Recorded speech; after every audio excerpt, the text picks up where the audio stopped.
नमस्कार दोस्तों, dream achiever competition class YouTube channel पर एक बार फिर से आप सभी का स्वागत है। आज हम डिस्कस करने जा रहे हैं आरआरबी एनटीपीसी सीबीटी 2 का एग्जाम 9 मई 2022 को जो सेकेंड शिफ्ट में लिया गया था उसके जीएस पेपर के महत्वपूर्ण क्वेश्चंस पर।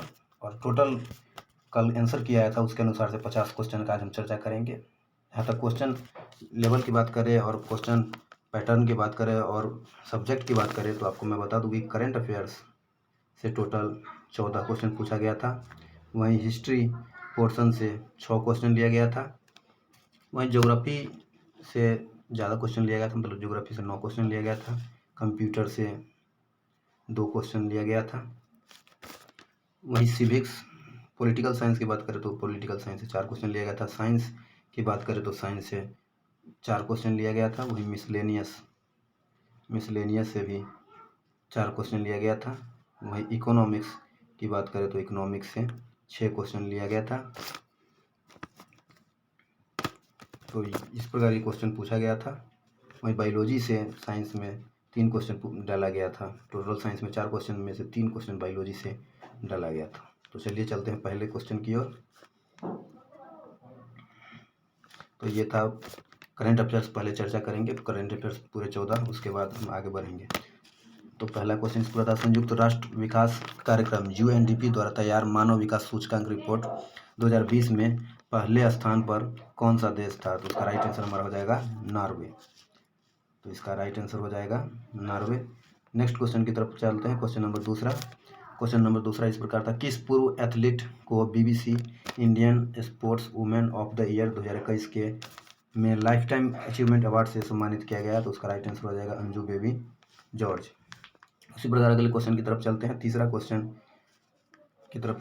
क्वेश्चन इस प्रकार था, विख्यात गायिका MS सुब्बुलक्ष्मी एक भारतीय कर्नाटक गायिका थी जिनका जन्म कहाँ हुआ था? तो उनका जन्म मदुरई में हुआ था।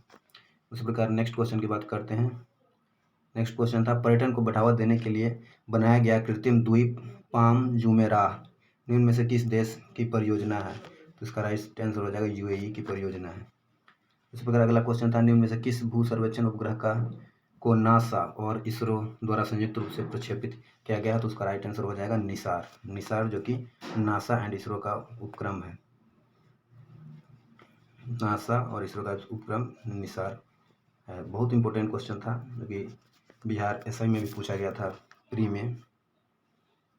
नेक्स्ट क्वेश्चन की बात करें, जून 2021 में तेलंगाना सरकार ने मेडिसिन फ्रॉम द स्काई परियोजना को विकसित करने के लिए किस ई-कॉमर्स फर्म के साथ साझेदारी की थी? तो उसका राइट आंसर हो जाएगा Flipkart internet private limited. Next question की बात करें तो नेक्स्ट क्वेश्चन इस प्रकार है, 26 जुलाई 2021 को भारत सरकार ने राष्ट्रीय अनुसंधान संस्थान NRF के लिए 5 वर्ष की अवधि में कितनी राशि का अनुदान देने की योजना बनाई है? तो उसका राइट आंसर हो जाएगा 50,000 करोड़ रुपया। उसी प्रकार अगला क्वेश्चन 2022 से करंट अफेयर्स में पूछा गया था, तो वो इस प्रकार था, जनवरी 2022 तक प्राप्त जानकारी के अनुसार भारत के मुख्य न्यायाधीश निम्न में से कौन है? तो उसका राइट आंसर हो जाएगा नुथलपति वेंकट रमन। उसी प्रकार नेक्स्ट क्वेश्चन की बात करते हैं। तो नेक्स्ट क्वेश्चन भी 2021 का करंट अफेयर्स था, मई 2021 में भारतीय अंतरिक्ष अनुसंधान संगठन के विक्रम साराभाई अंतरिक्ष केंद्र VSSC द्वारा विकसित व्यावसायिक रूप से उपलब्ध हाई एंड वेंटिलेटर के समतुल्य कम लागत वाले वेंटिलेटर का नाम बताइए? तो उसका नाम था वायु। अगले क्वेश्चन की बात करें तो अगला क्वेश्चन भी 2021 के करंट अफेयर्स था, वो इस प्रकार था, अविनाश सावले ने 2021 में नेताजी सुभाष राष्ट्रीय संस्थान में नेशनल फेडरेशन का कप सीनियर एथलेटिक्स चैंपियनशिप में पुरुषों की 3000 मीटर स्टीपल चेज कितने समय में जीती थी? तो उसका राइट आंसर हो जाएगा 8 मिनट 20 सेकेंड .20 सेकेंड में।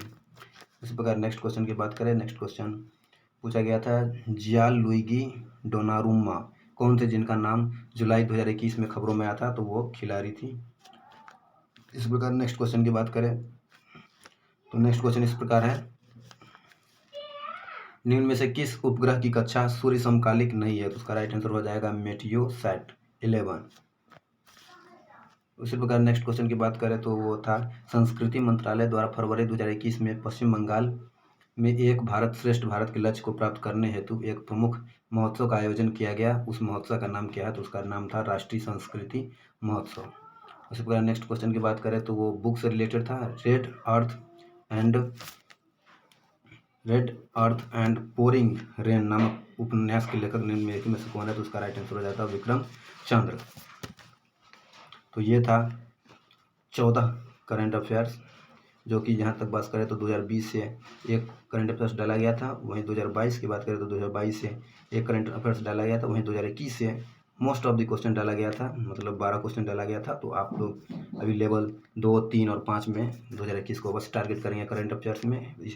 2021 से काफ़ी ज़्यादा क्वेश्चन पूछे जाने की संभावना है, वहीं 2022 से भी क्वेश्चन बढ़ सकता है। उसी प्रकार अब इतिहास की तरफ चलते हैं। इतिहास से 6 क्वेश्चन पूछा गया था। तो पहला क्वेश्चन इस प्रकार है, ऋग्वेद 1028 सूक्तों का एक संग्रह है जो 10 मंडलों में बटा है। तो उसका राइट आंसर हो जाएगा 10 मंडल में बटा है। उसी प्रकार अगले क्वेश्चन की तरफ चलते हैं।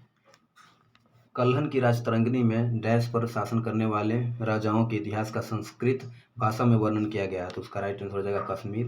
राजतरंगिणी कश्मीर से रिलेटेड बुक था, जो कि कल्हन द्वारा लिखा गया था। उसी प्रकार तीसरे क्वेश्चन की तरफ चलते हैं। हिस्ट्री में हुगली नदी के तट पर अंग्रेजों द्वारा पहली व्यापारी कोठी कब स्थापित की गई थी? तो उसका राइट आंसर हो जाएगा 1651 ईस्वी में। अगले क्वेश्चन की तरफ चलते हैं। क्वेश्चन इस प्रकार था, सांची के स्तूप में निम्नलिखित में से कौन सा प्रतीक चिन्ह सारनाथ में बुद्ध द्वारा दिए गए प्रथम उपदेश को वर्णित करता है? तो उसका राइट आंसर हो जाएगा चक्र।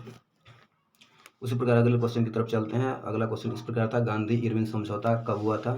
तो गांधी इरविन समझौता 1931 में हुआ था। इसी प्रकार अगले क्वेश्चन की तरफ चलते हैं, जो कि छठा क्वेश्चन है हिस्ट्री का, और वो इस प्रकार था, बंगाल की खाड़ी के तट पर कोणार्क का सूर्य मंदिर कब बनाया गया था? तो उसका राइट आंसर हो जाएगा 13वीं सदी में, जो कि 1250 ईस्वी में बनाया गया था कोणार्क का सूर्य मंदिर। अब ज्योग्राफी पोर्शन की तरफ चलते हैं। ज्योग्राफी का पहला क्वेश्चन इस प्रकार है, काली मिट्टी भारत के निम्नलिखित में से किस भाग में प्रमुखता से पाई जाती है? तो उसका राइट आंसर हो जाता है दक्कन ट्रैप में पाई जाती है काली मिट्टी, जो कि महाराष्ट्र और गुजरात का क्षेत्र इसमें पाया जाता है। महाराष्ट्र में सबसे सर्वाधिक, राज्य में अगर पूछता तो महाराष्ट्र में सबसे सर्वाधिक काली मिट्टी पाई जाती है। नेक्स्ट क्वेश्चन की बात करें तो टाटा एयरलाइंस का शुभारंभ मूल रूप से किस वर्ष में किया गया था? तो उसका राइट आंसर हो जाएगा 1932। उसी प्रकार नेक्स्ट क्वेश्चन की बात करते हैं, किसी निश्चित समयावधि में लिंग और आयु के आधार पर जनसंख्या के विभाजन को दर्शाने वाली आरेख क्या कहलाता है? तो वो कहलाता है जनसंख्या पिरामिड। अगले क्वेश्चन की तरफ चलते हैं। वो था, जनगणना से 2011 की भारतीय जनगणना के अनुसार भारत के निम्नलिखित में से किस राज्य में अनुसूचित जाति की जनसंख्या दर्ज नहीं की गई थी? तो उसका राइट आंसर हो जाएगा नागालैंड। उस प्रकार अगले क्वेश्चन की तरफ चलते हैं, और अगले क्वेश्चन इस प्रकार था, निम्नलिखित में से किस नदी को चीन के तिब्बती क्षेत्र में यारलुंग सांगपो के नाम से भी जाना जाता है? तो उसका राइट आंसर हो जाता है ब्रह्मपुत्र। नेक्स्ट क्वेश्चन की तरफ चलते हैं। नेक्स्ट क्वेश्चन इस प्रकार है, भारत के निम्नलिखित में से किस पड़ोसी देश का क्षेत्रफल सबसे कम है? तो उसका राइट आंसर हो जाएगा भूटान, जिसका कि क्षेत्रफल 38,000 करीब किलोमीटर में है, स्क्वायर किलोमीटर में। नेक्स्ट क्वेश्चन की तरफ चलते हैं। अटल सुरंग दुनिया की सबसे लंबी राजमार्ग सुरंग है। यह मनाली को किससे जोड़ती है? तो वो मनाली को लाहौल स्पीति से जोड़ती है। उसी प्रकार नेक्स्ट क्वेश्चन की बात करें तो नेक्स्ट क्वेश्चन इस प्रकार का था, स्कैंडिनेविया एक सांस्कृतिक क्षेत्र है जो डैश महाद्वीप में स्थित है? तो वो यूरोप महाद्वीप में स्थित है। अगले क्वेश्चन की तरफ चलते हैं। अगला क्वेश्चन इस प्रकार से पूछा गया था, जो कि नदी से रिलेटेड था, निम्नलिखित में से कौन सी नदी भारत के पड़ोसी देश नेपाल से निकलती है? तो उसका राइट आंसर हो जाएगा राप्ती नदी। उसी प्रकार नेक्स्ट क्वेश्चन, जो कि अब आने वाला पोर्शन सिविक्स होगा, तो ये रहा ज्योग्राफी से पूछे गए महत्वपूर्ण 9 क्वेश्चन। जहाँ तक बात करें तो रिवर पोर्शन से भी यहाँ पर ज़्यादा क्वेश्चन लिया गया, रिवर से 2 क्वेश्चन लिया गया है तकरीबन प्रत्येक शिफ्ट में। उसके बाद सेंसस जनगणना से भी क्वेश्चन 2 लिया जा रहा है प्रत्येक शिफ्ट में। तो आप लोग इस पोर्शन को जरूर देखें और बढ़िया से तैयारी करें आने वाले लेवल 2, 3, 5 के लिए। अगले क्वेश्चन की तरफ बढ़ते हैं, जो कि हमारा सिविक्स से रिलेटेड होगा, पॉलिटिकल साइंस से।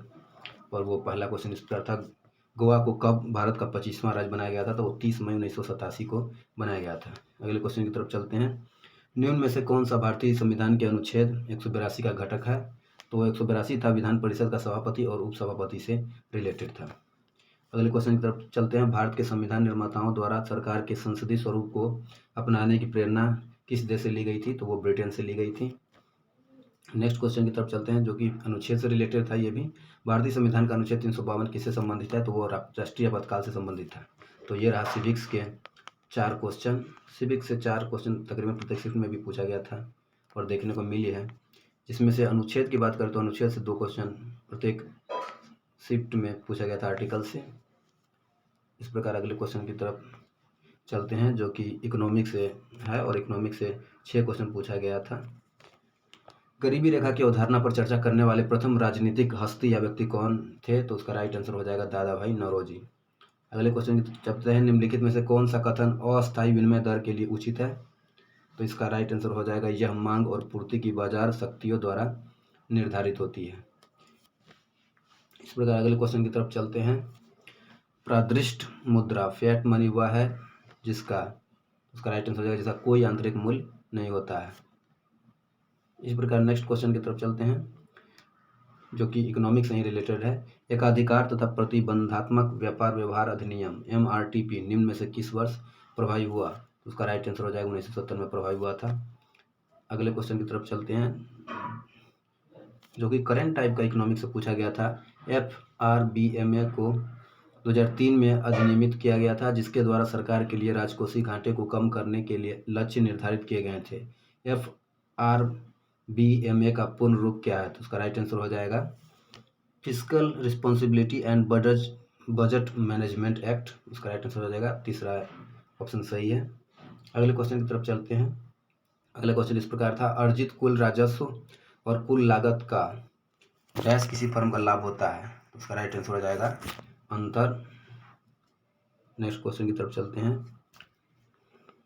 नेक्स्ट क्वेश्चन जो कि मिसलेनियस से रिलेटेड था और नृत्य और वाद्य यंत्र से भी क्वेश्चन पूछा गया है। प्रत्येक शिफ्ट में देखा जाए तो 1 या 2 क्वेश्चन पूछा ही गया है, 2 या 3 क्वेश्चन पूछा गया है नृत्य और वाद्य यंत्र मिला करके बजाने वाले जो हैं।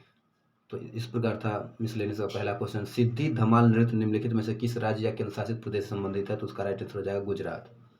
अगले क्वेश्चन की तरफ चलते हैं, भारत के राष्ट्रीय ऑर्केस्ट्रा के संस्थापक कौन है, तो उसका राइट आंसर हो जाएगा रविशंकर। उस प्रकार अगले क्वेश्चन की तरफ चलते हैं जो कि मिसलेनियस से रिलेटेड है। हेमिस गोम्पा उत्सव गुरु डैश की जयंती के उपलक्ष्य में मनाया जाता है, तो वो पद्म संभव के जयंती के उपलक्ष्य में मनाया जाता है। नेक्स्ट क्वेश्चन की बात करें तो ये मिसलेनियस का क्वेश्चन था जो कि तबला जो कि वाद्य यंत्र से रिलेटेड है। वे भारतीय तबला उस्ताद, संगीतकार, तालवादक, संगीतकार और फिल्म अभिनेता निम्नलिखित में से कौन है जिन्हें 1988 में पद्मश्री और उसके बाद में 2002 में पद्म विभूषण से सम्मानित किया गया था, तो उसका राइट आंसर हो जाएगा उस्ताद जाकिर हुसैन। अब रहेगा कंप्यूटर से रिलेटेड 2 क्वेश्चन जो कि प्रत्येक शिफ्ट में देखा गया कि कंप्यूटर से 2 क्वेश्चन पूछा गया है। तो पहला क्वेश्चन कंप्यूटर का इस प्रकार है, निम्न में से कौन सा मानक इंटरनेट प्रोटोकॉल है जिसका उपयोग इंटरनेट से जुड़े किसी एक कंप्यूटर से दूसरे कंप्यूटर में फाइलों को स्थानांतरित करने के लिए किया जाता है, तो उसका राइट आंसर हो जाएगा FTP जिसका कि फुल फॉर्म होता है फाइल ट्रांसफर प्रोटोकॉल। HTTP बात करें तो हाइपर टेक्स्ट टाइम प्रोटोकॉल। इस प्रकार के ऑप्शन HTTP से भी रिलेटेड पहला शिफ्ट में पूछा गया था 9 मई को, तो आप लोग इस प्रकार के क्वेश्चन को जरूर याद करें और साथ ही फुल नेम का भी। एक क्वेश्चन इस प्रकार था, मेमोरी के संबंध में USB का पूर्ण रूप क्या है, तो उसका राइट आंसर हो जाएगा यूनिवर्सल सीरियल बस। ये रहा कंप्यूटर से रिलेटेड 2 क्वेश्चन। अब नेक्स्ट चलते हैं जो कि साइंस से रिलेटेड है। नीचे सूचीबद्ध खाद्य पदार्थों में से विटामिन C का सबसे समृद्ध स्रोत कौन सा है, तो उसका राइट आंसर हो जाएगा साइट्रिक फ्रूट्स। अगर वहीं आंवला अगर ऑप्शन में रहता तो आंवला हमारा राइट आंसर हो जाता। उस पर अगले क्वेश्चन की तरफ चलते हैं जो कि साइंस से ही रिलेटेड था, बायोलॉजी से। निम्नलिखित में से कौन सा पौधा अपने मूल ग्रंथियों में पाए जाने वाले राइजोबिया जीवाणु के साथ परस्पर सहजीवी संबंध के कारण वायुमंडलीय नाइट्रोजन का स्थिरीकरण नहीं करता है, तो उसका राइट आंसर हो जाएगा गूलर। इसी प्रकार अगले क्वेश्चन की तरफ चलते हैं जो कि रोग से संबंधित है। हेपेटाइटिस A गैस की सूजन है जो हल्की से गंभीर बीमारी का कारण बन सकती है, तो उसका राइट आंसर हो जाएगा यकृत। उस प्रकार अगले क्वेश्चन की तरफ चलते हैं जो कि केमिस्ट्री से रिलेटेड था। निम्न में से कौन सा तत्व आधुनिक आवर्त सारणी के डी ब्लॉक का तत्व है, तो वो लोहा हो जाएगा। तो ये रहा 50 क्वेश्चंस जो कि 9 मई को सेकेंड शिफ्ट में पूछा गया था लेवल 6 के लिए। वीडियो कैसा आप लोगों को लगा जरूर आप बताएं और साथ ही अपने दोस्तों के साथ शेयर करें और साथ ही आने वाले एग्जाम के लिए जो शिफ्ट और जो पैटर्न पर पूछा गया क्वेश्चन इस टाइप के पैटर्न को आप लोग फॉलो करें और साथ ही लाभान्वित हो वीडियो देखकर और अपने दोस्तों को शेयर करें। धन्यवाद।